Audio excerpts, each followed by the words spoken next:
3 added to double is a 101. ഇവിടെ ഒരു നമ്പറിനെ നമ്മൾ എക്സ് എന്ന് ഡിനോട്ട് ചെയ്യാം. അതിൻ്റെ ഡബിളിനോട് 3 കൂട്ടിയപ്പോൾ 101 കിട്ടിയെന്നാണ് ചോദ്യത്തിൽ പറഞ്ഞിരിക്കുന്നത്.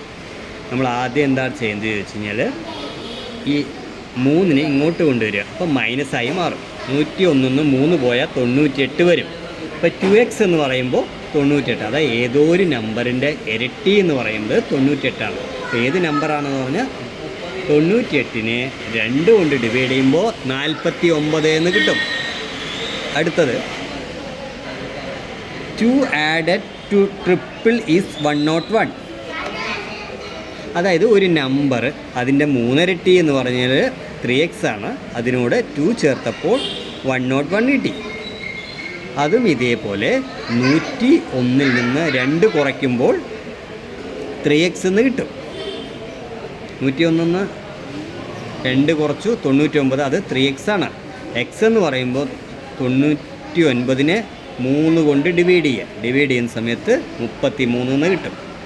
അടുത്തത് 3 സബ്സ്ട്രാക്റ്റഡ് ഫ്രം ഡബിൾ ഈസ് 101.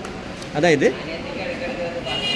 ഒരു നമ്പറിൻ്റെ ഇരട്ടിയിൽ നിന്ന് 3 കുറച്ചപ്പോൾ 101 കിട്ടി. മൈനസ് ആണ്, അങ്ങോട്ട് പോകുമ്പോൾ പ്ലസ് ആവും. 104 എന്ന് കിട്ടും. ഒരു നമ്പറിൻ്റെ 2 ഇരട്ടി 104ആണ്. അപ്പോൾ അത് നമ്പർ ഏതാണെന്ന് ചോദിച്ചാൽ ഇതിൻ്റെ പകുതി 52. അടുത്തത് 2 subtracted from triple is a 101. ഒരു നമ്പറിൻ്റെ 3 ഇരട്ടിയിൽ നിന്ന് 2 കുറച്ചപ്പോൾ 101 ആയി എന്നാണ്. 3x എന്ന് പറയുമ്പോൾ അങ്ങോട്ട് പോകുമ്പോൾ 103 എന്നാവും. എക്സ് എന്ന് പറയുമ്പോൾ 103നെ 3 കൊണ്ട് ഹരിക്കുമ്പോൾ ഇതേപോലെ പോയിൻ്റ് വരും.